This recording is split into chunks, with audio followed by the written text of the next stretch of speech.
Saint-Esprit, oh Dieu, daigne régner en moi. Je suis misérable sans toi. Daigne changer ma vie. Saint-Esprit, oh Dieu, règne, règne, règne. Daigne régner en moi, oh Papa. Je suis si misérable sans toi. Daigne changer ma vie. Oh Saint-Esprit, Saint-Esprit, oh Dieu, daigne régner en moi. Je suis misérable sans toi. Daigne changer ma vie. tu as dit au moi venez, vous qui êtes fatigués et chargés, du repos je vous donnerai. Vous savez, quand quelqu'un arrive dans une église, surtout quand on est un invité, qu'on doit prendre la parole, tout le monde observe les faits et gestes. On regarde, est-ce qu'il est venu avec une grosse Bible rouge? Est-ce qu'il a une croix? Comment il se comporte pendant qu'on loue et on adore? Qu'est-ce qu'il va nous dire aujourd'hui? Chers frères et sœurs, bonjour. Je suis heureux de vous retrouver ce matin. Écoutez, vous avez de très bons pasteurs, vous avez de très grands enseignants. Ils vous donnent tout. J'avais prévu ce matin, depuis une semaine et demie, d'enseigner sur quelque chose. Je m'étais focalisé sur ce sujet. Mais au début de la semaine, le Seigneur a mis dans mon cœur un autre message, un message différent. Quelque chose de banal, mais qui importe pour l'œuvre de Dieu. Je ne veux pas imposer les mains, les gens ne vont pas tomber. Mais par la parole, vous comprendrez beaucoup de choses. Il faut enseigner. Il faut enseigner, révérend apôtre. Par la parole, on comprendra quelque chose. Ce matin, chers frères et sœurs, notre enseignement est tiré du livre des Actes, au chapitre 4, verset 32. Actes, chapitre 4, verset 32. Je lis. La multitude de ceux qui avaient cru n'était qu'un cœur et qu'une âme. Nul ne disait que ses biens lui appartinssent en propre, mais tout était commun entre eux. Amen. Nous allons nous exhorter ce matin sur un thème que j'ai intitulé « La communion fraternelle, bouclier de votre Église ». La communion fraternelle, bouclier de votre Église. Dieu aime l'unité. C'est un sujet tellement important que le Nouveau Testament accorde plus d'attention à l'unité de l'Église qu'au ciel ou à l'enfer. Dieu désire que nous vivions l'unité et l'harmonie les uns avec les autres. L'unité est le cœur de la communion fraternelle. Détruisez-la et vous arrachez le cœur du corps de Christ. Sans unité, il n'y a pas de communion fraternelle. Et sans communion fraternelle, il n'y a pas d'église. La Trinité est unie et Dieu veut que nous soyons aussi unis. Notre Père Céleste, comme tout parent, aime voir ses enfants bien s'entendre. Dans ces derniers moments avant d'être arrêté, Jésus a prié avec passion pour notre unité. Et c'est le Saint-Esprit qui nous unit dans l'amour. Rien n'a plus de valeur pour Dieu que son Église. Il a payé le prix fort pour elle et elle vaut la peine d'être protégée. Une partie de votre responsabilité en tant que croyant est de protéger l'unité dans l'assemblée à laquelle vous appartenez. Faites tous les efforts pour garder l'unité de l'esprit dans le lien de la paix. Vous devez vous considérer comme un agent de l'unité, mandaté par Jésus-Christ pour promouvoir et préserver la communion fraternelle parmi les croyants. Voici quelques-unes des façons que vous pouvez faire cela, chers frères et sœurs. Retenez. Premièrement, centrez-vous sur ce que vous partagez en commun, pas sur vos différences. En tant que croyants, la Bible nous dit que nous avons un seul Seigneur, un seul corps, un seul objectif, un seul Père, un seul Saint-Esprit, une seule espérance, une seule foi, un seul baptême et un seul amour. Nous partageons le même salut, la même vie et le même futur. Des facteurs bien plus importants que toutes les différences que nous pourrions énumérer. Nous devrions nous concentrer sur ces choses. Concentrons-nous sur les choses qui contribuent à l'harmonie et à la croissance de notre communion fraternelle. Bien sûr, Dieu nous a fait tous différents et nous devrions apprécier et jouir de cette différence plutôt que simplement de les tolérer. Dieu veut l'unité et non l'uniformité. Mais par égard pour l'unité, nous ne devrions jamais laisser les différences mineures nous diviser. Nous devons rester centrés sur les objectifs communs que Dieu a pour son Église. Le conflit est en général le signe que l'objectif a glissé vers des questions moins importantes. Des choses que la Bible appelle les disputes de mots.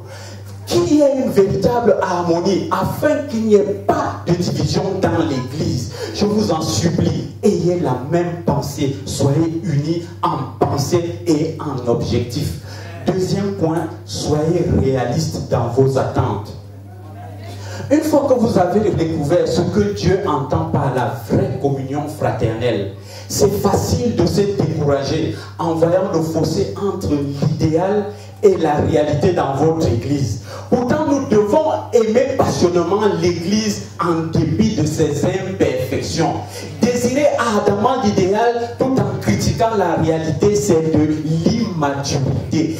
D'un autre côté, se contenter de la réalité sans vouloir s'efforcer vers l'idéal, c'est de la complaisance. La maturité, c'est de vivre avec cette tension.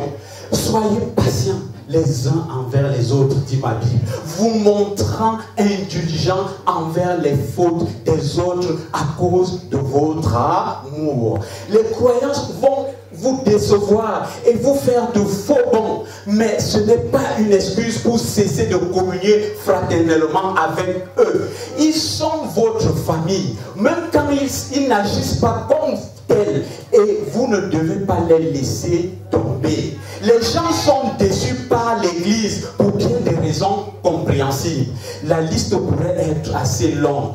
Les conflits, les blessures, l'hypocrisie, la négligence, la mesquinerie, le légalisme et autres péchés. Plutôt que d'être choqués et surpris, nous devons nous souvenir que l'Église est composée de vrais pécheurs dont nous faisons partie. Parce que nous sommes pécheurs, nous nous infligeons des blessures les uns aux autres, parfois intentionnellement et parfois sans le vouloir. Mais au lieu de quitter l'Église, nous devons rester et trouver une solution si c'est possible. Plutôt que la fuite, la réconciliation est le chemin vers l'acquisition d'un caractère solide, d'une communion fraternelle plus profonde. Divorcer de votre Église au premier signe de déception ou au premier faux bond est un signe d'immaturité. Dieu a des choses qu'il veut vous enseigner, à vous et à d'autres aussi. En plus, il n'y a pas d'église parfaite vers laquelle vous pouvez vous enfuir. Toute église a sa propre collection de faiblesses et de problèmes. Bientôt, vous serez à nouveau déçus. Un évangéliste s'est rendu célèbre pour avoir dit qu'il ne voulait pas appartenir à un club qui le laisserait entrer. Chers frères et sœurs, si une église doit être parfaite pour vous satisfaire, cette même perfection vous exclura de ses membres, car vous n'êtes pas parfait. Un pasteur a écrit un classique sur la communion fraternelle et le titre c'est la vie et la vie ensemble. La vie ensemble. Dans cette œuvre, il suggère qu'être déçu par son église locale est une bonne chose, car cela détruit les fausses attentes de perfection. Plus vite on abandonne l'illusion qu'une église doit être parfaite pour qu'on l'aime, plus vite on arrête de faire semblant et on commence à admettre qu'on est tous imparfaits et qu'on a besoin de la grâce. Voilà le commencement de la vraie communauté. Voilà le commencement de la vraie communauté. Cher pasteur, toutes les églises devraient mettre une plaque disant Jean parfait s'abstenir. Jean parfait s'abstenir. Ici, c'est un endroit seulement pour ceux qui admettent qu'ils sont pécheurs, qu'ils ont besoin de grâce et qu'ils veulent grandir. Et qu'ils veulent grandir. Et qu'ils veulent grandir. Celui qui aime son rêve de communauté, plus que la communauté chrétienne elle-même, devient un destructeur de celle-ci.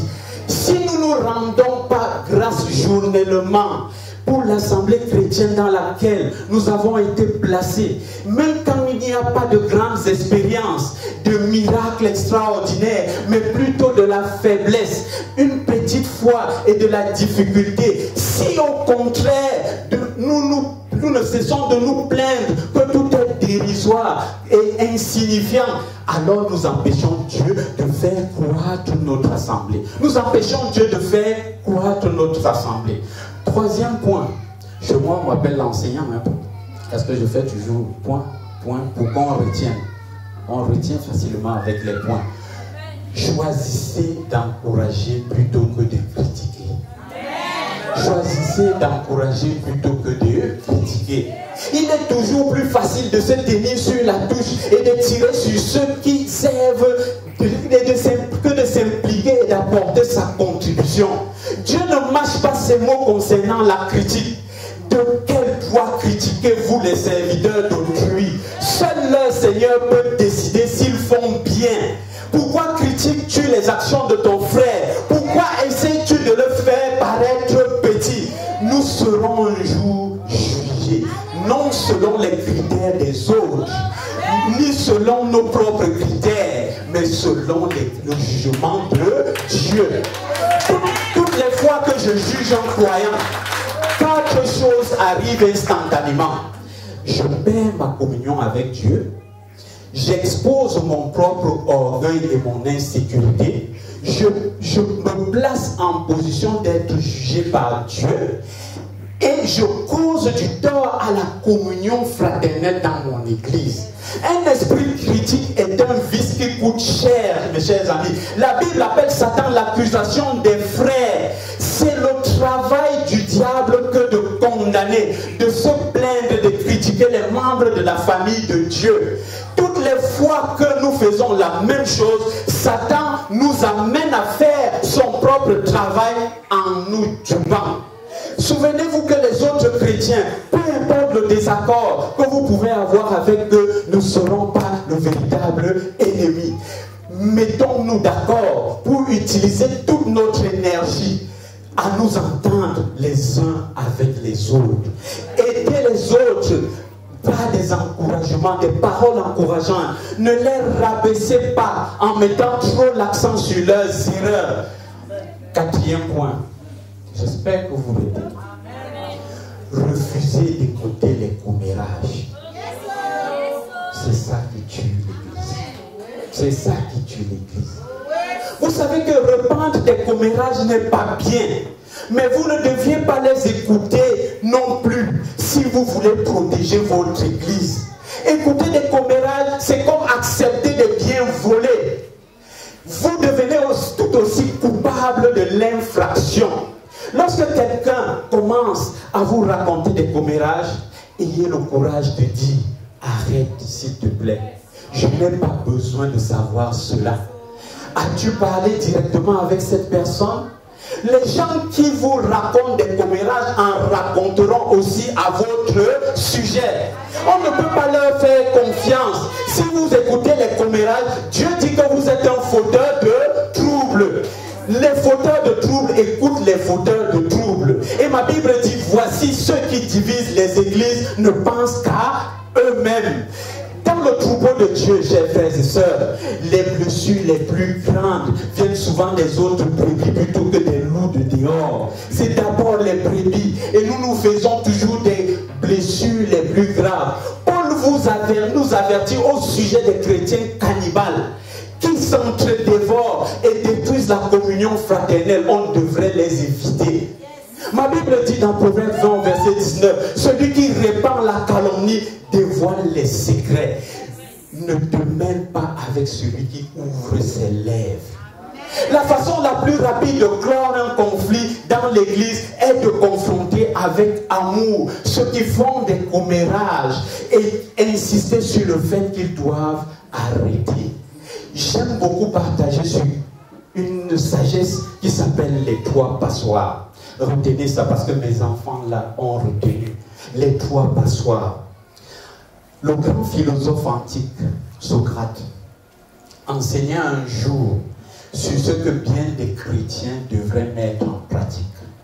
En effet, un jour, on vint dire au philosophe, veux-tu savoir ce que je viens d'apprendre sur ton ami? Socrate, plutôt que de satisfaire la curiosité humaine, demanda de faire le test des 3 passoires avant d'écouter ce qu'on voulait lui dire au sujet de son ami. Connaissez-vous le test des 3 passoires? Nous aussi, dans notre vie quotidienne, nous devrions mettre en pratique ce principe de sagesse grecque. Le premier test, la première passoire est le test de vérité. Socrate posa ainsi la question. As-tu vérifié ce que tu veux, si ce que tu veux me dire est vrai? As-tu vérifié si ce que tu veux me dire est vrai? Combien de fois lorsque nous ouvrons la bouche pour parler de quelqu'un, avons-nous vérifié si ce que nous allons dire est vrai? Vous êtes-vous déjà fait prendre à dire quelque chose de quelqu'un pour vous rendre compte plus tard que c'était faux? Comment pourrions-nous être crédibles quand nous rendons témoignage si nous sommes capables de dire de fausses choses? De plus, si cela est négatif et péjoratif, on passe de la médisance à la calomnie. Bref, soyons prudents, mes frères et mes sœurs. Ne colportons pas de nouvelles non vérifiées et peu fiables. Mais assurons-nous de parler vrai, de demeurer dans la vérité à l'image de notre Maître et Seigneur.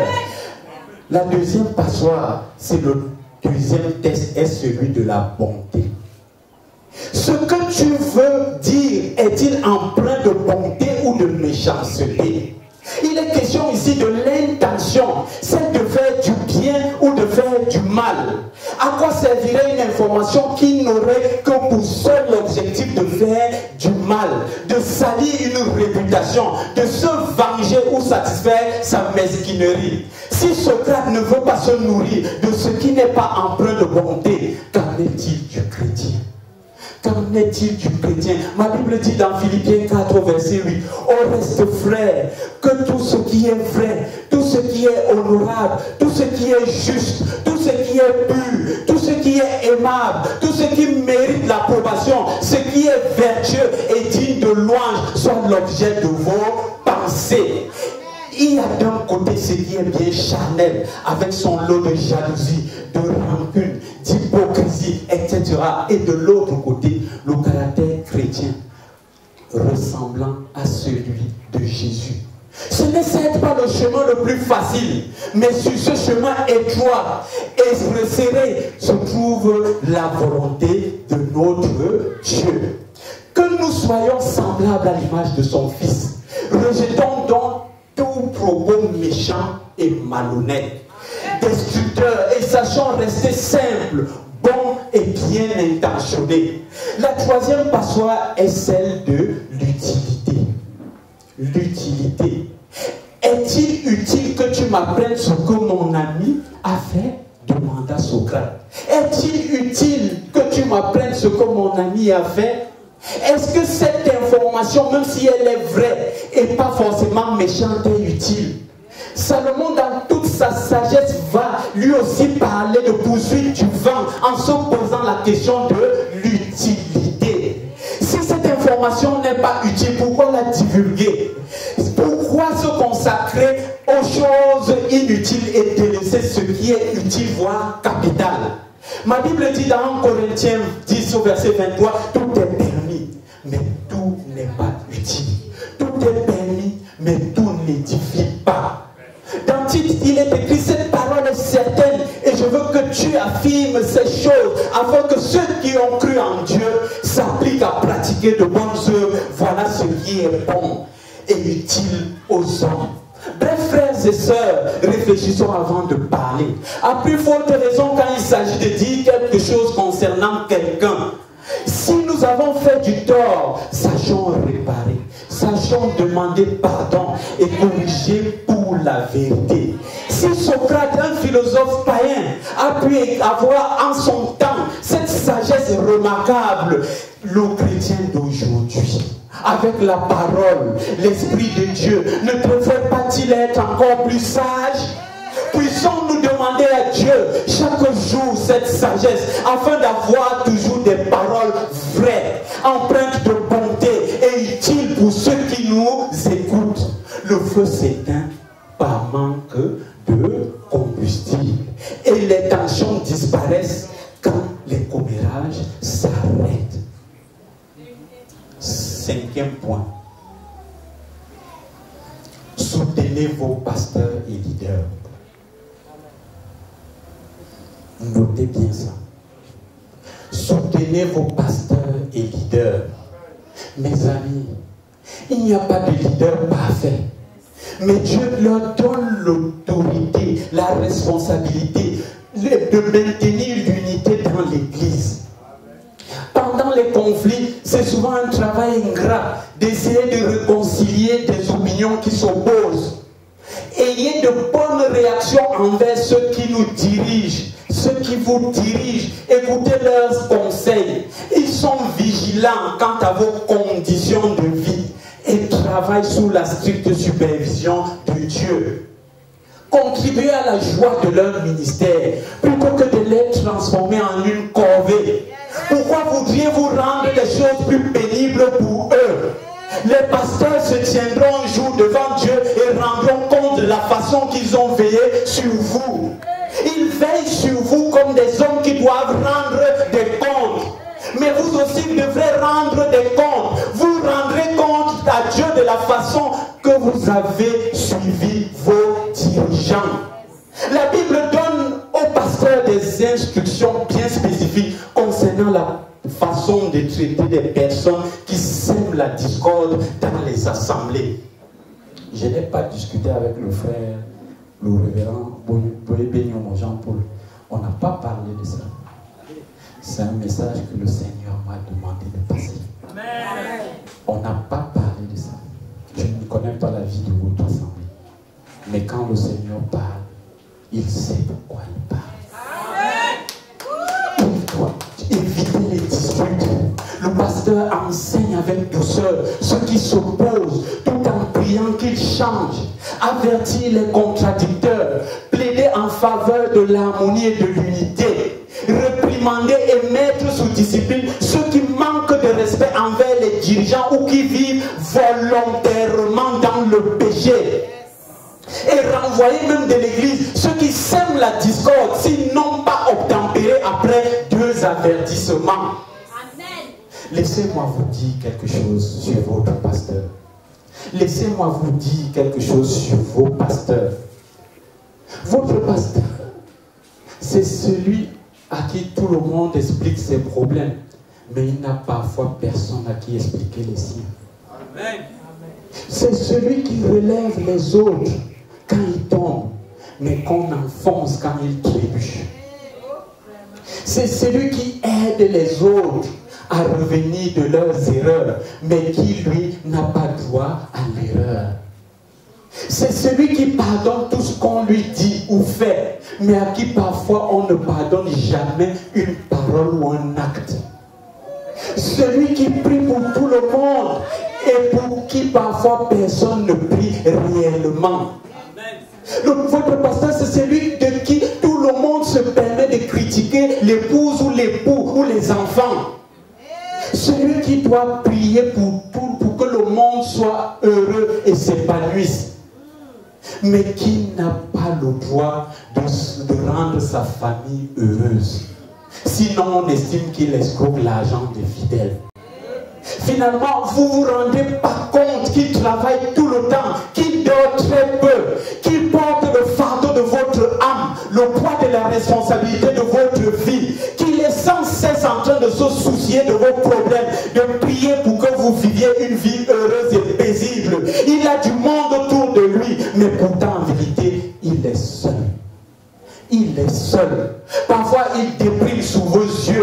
sans que vous vous en perceviez.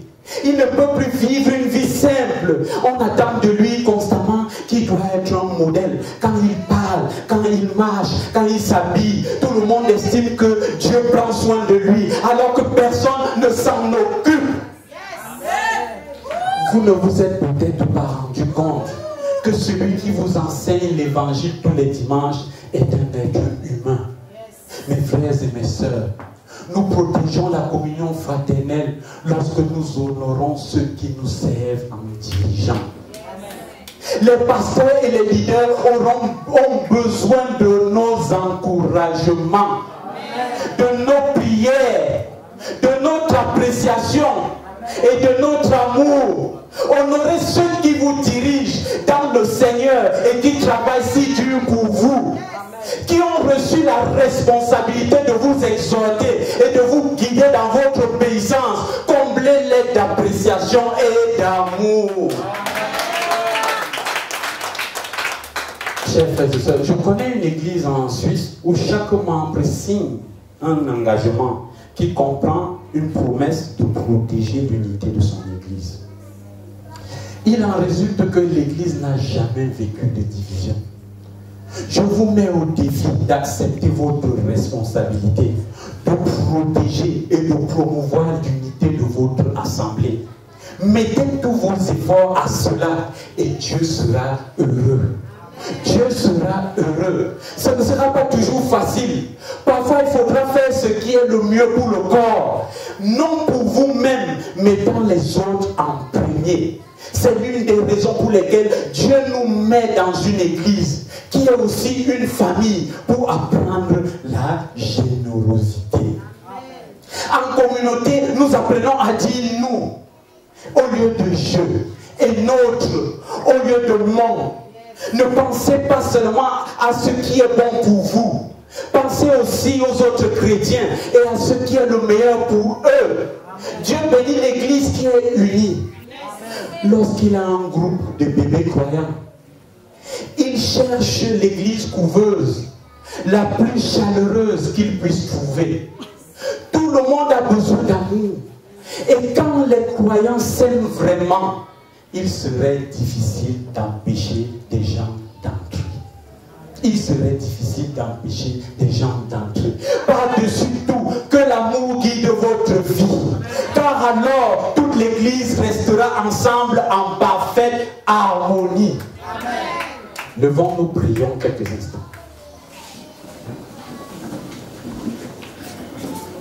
Chers frères et sœurs, prions pour l'unité, pour la communion fraternelle dans cette église. Nous sommes en prière.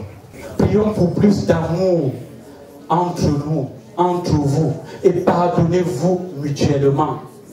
Prions pour l'unité, pour la communion fraternelle. Amen. Amen. Asseyons-nous. Encore quelques minutes, je vais conclure. Je voudrais maintenant vous inviter à faire un cadeau à quelqu'un cette semaine. Je voudrais vous inviter à faire un cadeau à quelqu'un cette semaine. Il y a des gens qui pensent que faire des cadeaux n'est pas quelque chose de spirituel. Pourtant, lorsque vous agissez par amour, cet acte peut être très spirituel.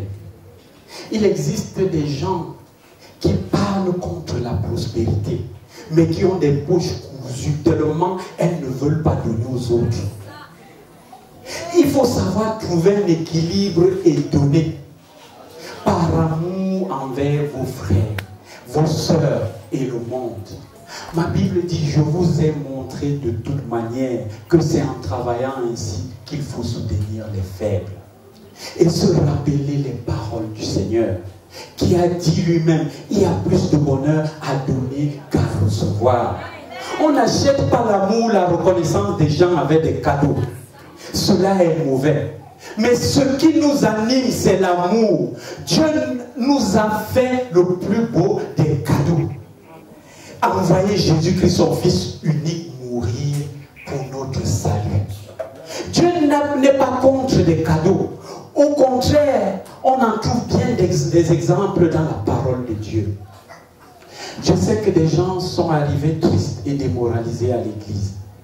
Et quelqu'un avait eu à cœur de leur offrir un cadeau ce jour. Ces gens ont retrouvé la joie et ont été édifiés de voir que quelqu'un pensait encore à eux et qu'ils avaient écouté Dieu. Donnez avant tout aux frères et sœurs dans la foi. Et vous voyez, honorer les serviteurs de Dieu qui travaillent au bien de vos âmes. Ma Bible dit ainsi donc, pendant que nous en avons l'occasion, pratiquons le bien envers tous et surtout envers les frères en la foi. J'ai estimé nécessaire dans Philippiens, il est écrit, j'ai estimé nécessaire de vous envoyer mon frère Épaphrodite, mon compagnon d'œuvre et de combat, par qui vous m'avez fait parvenir de quoi pouvoir à mes besoins. Amen. Beaucoup trop de gens se limitent à la dîme. Vous pouvez appeler cadeau ou offrande. Vous pouvez faire une offrande en dehors de votre dîme, qui est un cadeau pour quelqu'un dans le but d'être une bénédiction pour la personne. Ma femme, qui est mon pasteur également, a un don de libéralité. Elle aimerait offrir des cadeaux chaque semaine à toutes sortes de gens. Elle sème ici et là et nous récoltons tous les deux. Un cadeau peut être aussi une petite semence. Ce n'est pas forcément quelque chose qui vous coûtera de l'argent. Quand j'étais jeune, chers frères et sœurs, j'aime à le dire à mes enfants, j'étais avare et radin. Des amis m'avaient quitté juste parce que j'étais radin. Mais en revenant au Seigneur, Dieu m'a délivré de cette attitude. Et je suis devenu un donneur. Depuis bien des années maintenant, j'ai eu la joie avec mon épouse de donner encore et encore pour toute bonne œuvre. Et cela est une très grande bénédiction. Si vous êtes radin ou que vous êtes attaché ou esclave de l'argent, si vous n'avez pas une bonne relation avec l'argent, ce n'est pas bon devant Dieu. Ce n'est pas bon devant Dieu. Commencez à donner 25 francs à un enfant, puis 50 francs à un adolescent, et 80 francs à un jeune, 100 francs à un adulte, et bientôt vous pourrez donner 500 francs sans vous en faire de soucis. Voici un verset que l'on aime aussi utiliser concernant les finances. Donnez et il vous sera donné. On versera dans votre sein une bonne mesure, serrée, secouée et qui déborde, car on vous mesurera avec la mesure dont vous vous serez servi. C'est une réalité puissante, mes frères et mes sœurs.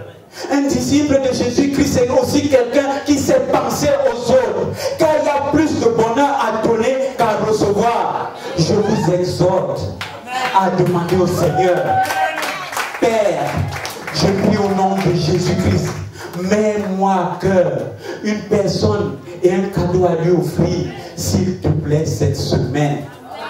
Amen. Dimanche prochain, je ne serai peut-être pas là. Dimanche prochain, venez chacun avec un ou plusieurs paquets, 2 ou 3 à offrir à un frère ou à une sœur. Que le Seigneur vous bénisse. Que le Seigneur vous bénisse. Moi j'aime prêcher par l'exemple. Je n'ai pas souvent des enseignements compliqués. C'est du terre à terre. C'est terre à terre et ça se comprend facilement.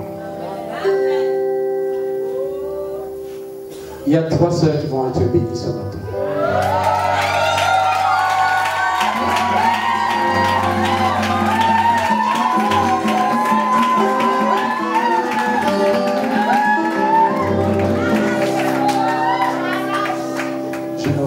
Pas. Moi j'ai eu le privilège, l'honneur d'assister à leur mariage. C'est là que je les avais vus pour la première fois. Moi je connais, je le connais. Mais lui et moi on a parlé de rien. Je crois qu'il n'est même pas au courant de quoi que ce soit. La sœur en jaune, la sœur en bleu et l'autre sœur en foulard.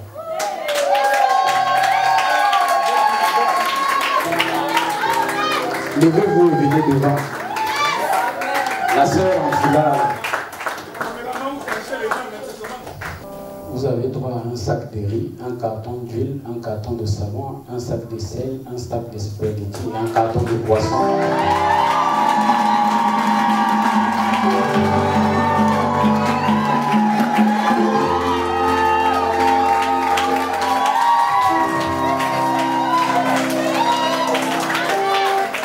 Qui s'appelle le frère Awon, le frère Bia et le frère Unana.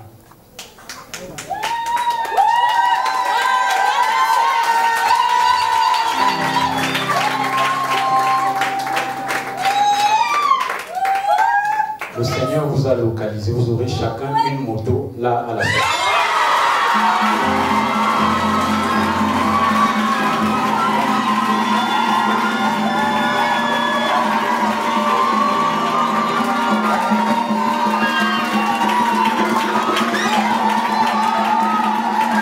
De zèle, avec autant de passion, car nous ne sommes pas de ce monde. C'est juste pour permettre de travailler, d'avoir quelque chose. C'est pour ça que le Seigneur m'a mis à cœur de vous faire ça. Allez vous asseoir. Seigneur, voici ton peuple, toi-même conduis-le. Seigneur, voici ton peuple, toi-même conduis-le. Seigneur, voici ton peuple, toi-même conduis-le. Amen. Merci beaucoup.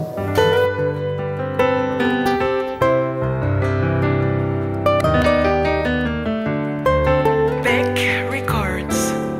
Saint-Esprit, oh Dieu, daigne régner en moi. Je suis misérable sans toi. Ouais, je ne sais même pas quoi dire parce que je suis dépassée là où je suis là. Je suis très contente. C'est quelque chose qui ne m'a jamais arrivé.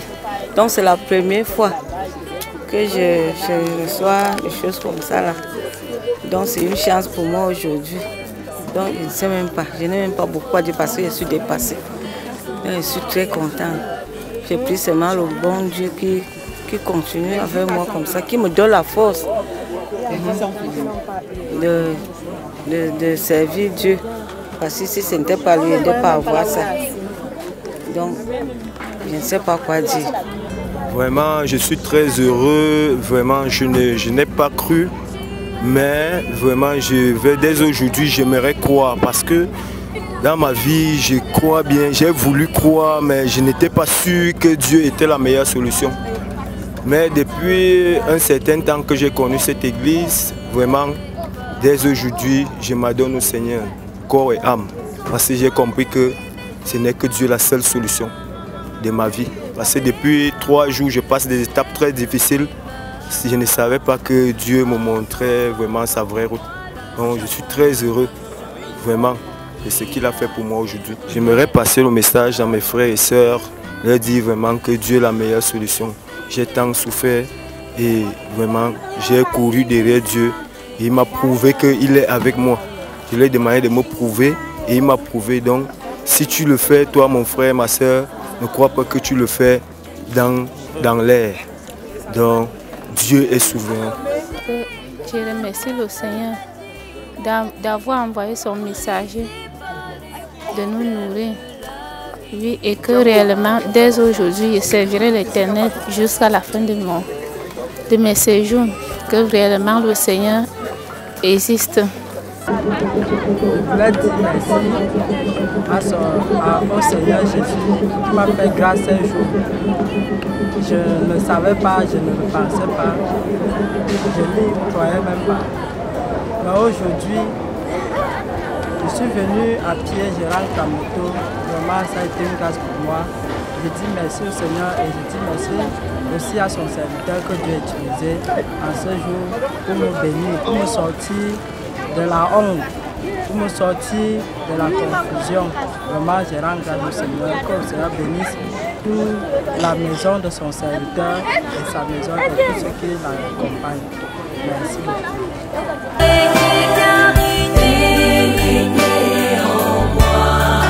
Misérable. Nous bénissons le Seigneur pour la visite de l'homme de Dieu qui est passé aujourd'hui. Parce que, vous savez, lorsque nous traversons les tempêtes dans le ministère et que le Seigneur touche le cœur d'un serviteur et lui donne le message, nous comprenons que nous sommes sur le bon chemin, sur la bonne voie. Et cela nous galvanise pour que nous puissions continuer. Cela nous donne des forces parce que face aux tempêtes, si on n'a pas le conseil de Dieu, on ne sait quelle orientation prendre. Aujourd'hui, le Seigneur nous a parlé de la communion. C'est la chose qui manque le plus à l'Église ces derniers temps. Parce que les intérêts égoïstes priment sur l'intérêt général. Et nous célébrons le Seigneur parce que lorsqu'il nous exhorte, il nous amène à comprendre que nous devons être ensemble pour pouvoir progresser, réussir dans la mission qu'il nous a assignée. Nous nous réjouissons. Nous réjouissons et cela nous donne des forces pour pouvoir continuer. Le serviteur de Dieu qui nous a exhortés aujourd'hui l'a fait dans des termes simples, en tenant compte du confort intellectuel de tout le monde. Et c'est la chose qui m'a le plus touché. Et je bénis le Seigneur pour qu'il lui donne davantage, pour que la prochaine fois encore que nous serons bénis. Je vous remercie.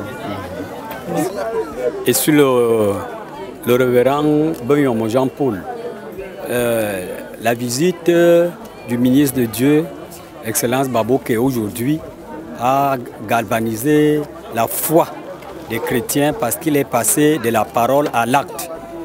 Parce qu'aujourd'hui, la vie de quelqu'un a changé par le cadeau qu'il a donné à certains. Ceci prouve que la foi chrétienne n'est pas l'ensemble des paroles, mais cela doit être accompagné des actes. Et il a vraiment insisté sur la vie en communauté, ce qu'il faut faire, comment un chrétien doit se comporter en communauté. C'est vraiment ça qui fait que le royaume des cieux puisse grandir. Lorsqu'il y a l'amour, le royaume des cieux grandit. Lorsqu'il y a les divisions et beaucoup d'autres commérages, ça freine l'activité du Saint-Esprit dans l'Église. Nous disons vraiment merci à l'homme de Dieu qui a parlé aujourd'hui, un message, qui a donné un message de réconfort, qui a donné un message d'encouragement pour que nous puissions aller dans la voie chrétienne. Le conseil que je peux passer au peuple de Dieu, c'est que nous pratiquons ce message. Ça pourra apporter un plus à l'Église et ça pourra éloigner les calomnies et les divisions à l'Église et le royaume pourra avancer. Sur le pasteur, révérend pasteur Alexandre Eboudé, le message d'aujourd'hui, c'est parce que ça nous ramène à l'Église primitive. C'est ça qui m'a tellement remarqué parce que qu'au temps de Jésus, il y avait l'harmonie, l'amour. Il n'y avait aucun indigent parmi les disciples que Jésus avait laissés. Et l'homme de Dieu nous ramène à cette époque où il n'y avait pas de haine comme en ce moment-là. Donc le message est clair, il prêche l'amour, le pardon, l'esprit de partage, savoir s'assister. Vraiment, je suis ému aujourd'hui. Que Dieu bénisse l'homme de Dieu davantage et qu'il le comble. Et que Dieu lui donne, que son onction coule abondamment encore, afin qu'il puisse bénir les gens. Il y a des bergers qui sont dans la perdition, qui peuvent les ramener à Dieu. Et nous-mêmes, les hommes de Dieu, ça nous fait aussi d'être soudés, de laisser l'esprit de haine, les consorts, les commérages. Il y a des églises qui se finissent à cause de ça. Et l'homme de Dieu aujourd'hui est venu encore nous souder davantage. Je dis vraiment que Dieu le bénisse davantage. J'étais à Anda Simon, chef de 3e degré de Fandena 1, le chef de lieu où il a implanté l'église. Oui, tout simplement dire que je suis ému, très content de la visite de notre hôte. Et moi, ça m'honore parce que j'ai vu quelqu'un de humble. J'ai vu quelqu'un, pas la personne, de par le nom, mais par la qualité de la personne. Donc moi, je dis qu'il est vraiment comblé de Dieu. C'est un envoyé de Dieu, effectivement. Pour lui dire qu'il continue. Bon, par rapport au message, le message de ce matin a été un message profond qui touche effectivement les sociétés. Le message a été un message que les gens devraient saluer, enregistrer même. Parce que le message que le pasteur a donné ce matin a été un message qui effectivement, il a touché le fond de ce qui se passe dans les familles. Il a dit des choses et c'est l'essentiel. Nous lui disons merci infiniment. Je préfère lui donner encore une autre invitation. S'il pourrait venir, que le chef pourra l'inviter, qu'il vienne également nous envoyer encore notre message. Parce que je sais qu'il a d'autres messages. Il a d'autres messages à donner et il travaille pour le peuple. Et c'est la raison pour laquelle Dieu l'a élevé là où il est. Et je sais que là où il est, il prêche cette parole et il a beaucoup de messages à donner. Surtout des messages de paix, de réconciliation des familles. Vous savez que tout ce qui se passe maintenant, c'est les familles. Le Satan est entré dans les familles et qui dérange des gens. Donc je remercie le pasteur ce matin par son message. J'ai vu un homme comblé. Je suis tellement content. Donc je vous remercie aussi de votre présence parce que j'ai vu la chorale, j'ai vu l'engouement depuis 3 jours. J'observe, je regarde comment vous vous êtes engagés pour servir Dieu et je vous encourage d'aller au-delà. Je vous remercie. It has been a wonderful service and I want to thank God because the message of love was passed on in this chapel. It is called the Mission Appel à la Repentance and I'm very sure that everyone is living this day accomplished. We should live in love, avoid critics, and then we shall have the reward of God. Have a blessed day. Happy Sunday.